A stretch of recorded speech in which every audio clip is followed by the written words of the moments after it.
warahmatullahi wabarakatuh.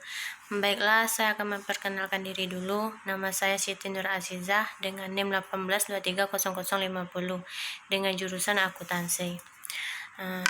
Baiklah, saya akan membacakan judul artikel saya. Laporan keberlanjutan lingkungan perusahaan dalam konteks budaya nasional. Pelaporan keberlanjutan lingkungan perusahaan telah menjadi praktik manajerial yang tersebar luas di seluruh perusahaan di seluruh dunia sebagai respon dari tekanan yang semakin besar yang diberikan oleh para pemangku kepentingan. Pada dasarnya, pemangku kepentingan mengharuskan organisasi berperilaku dengan cara yang ramah lingkungan untuk memungkinkan umat manusia tetap berada dalam batas-batas planet. Di bawah skenario ini, perusahaan secara bertahap memperluas cakupan dan tingkat informasi lingkungan mereka sebagai alat nilai tambah. Sebagai akibat dari fenomena ini, banyak akademisi bertujuan untuk mengatasi pendorong praktik. Namun, pengaruh faktor spesifik negara pada case kurang diteliti. Dengan cara ini, beberapa tulis mengklaim perlunya penelitian lebih lanjut yang berfokus pada penangkap bagaimana perusahaan menyesuaikan kebijakan mereka dengan peraturan nasional atau lingkungan kelembagaan yang berbeda, bahkan menyikapi cara itu budaya nasional.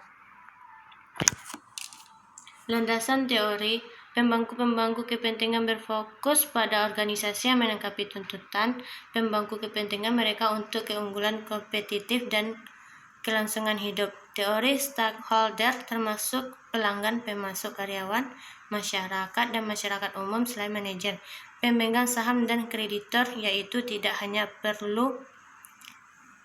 sebuah perusahaan pemegang saham sendiri, tetapi juga kelompok-kelompok yang memiliki semacam kepentingan di dalamnya. Bahkan teori stakeholder menawarkan bentuk baru dari pemahaman manajerial, cara baru untuk mengatur pemikiran dengan tanggung jawab, menyarankan bahwa kebutuhan pemegang saham tidak dapat dipenuhi tanpa memuaskan kebutuhan pemangku.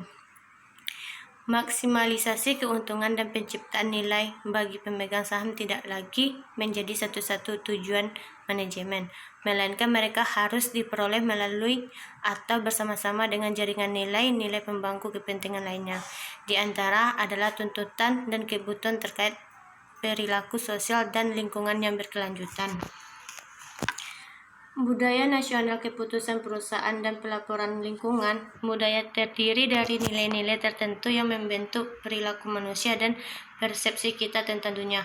Menurut budaya bertindak sebagai kerangka kerja yang memungkinkan kita untuk memahami peristiwa yang signifikan berasal dari beberapa kelompok manusia. Pengalaman umum menetapkan bahwa praktik budaya adalah perilaku karakteristik yang ditampilkan oleh kebanyakan orang dalam suatu budaya seperti yang diamati oleh anggota budaya itu.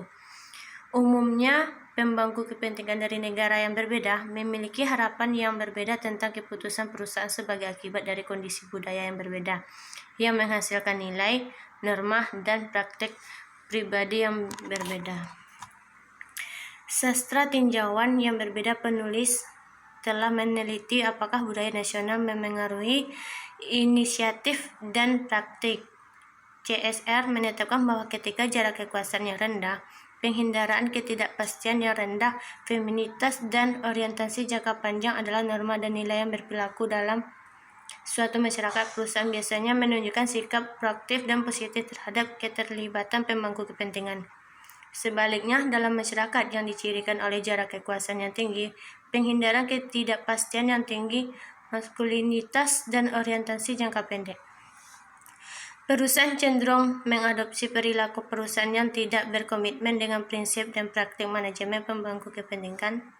Dengan cara ini menunjukkan bahwa perusahaan yang beroperasi di negara-negara hukum perdata lebih mungkin untuk mendorong praktik pelaporan keberlanjutan dan membahas bahwa perusahaan dari negara-negara dengan orientasi pemangku kepentingan mengeluarkan lebih banyak kualitas informasi keberlanjutan yang lebih tinggi daripada perusahaan dari negara-negara dengan penekanan yang lebih lemah pada isu-isu sosial dan orientasi yang lebih besar terhadap pemegang saham. Baiklah, sampai di situ penjelasan artikel saya tutup. Assalamualaikum warahmatullahi wabarakatuh.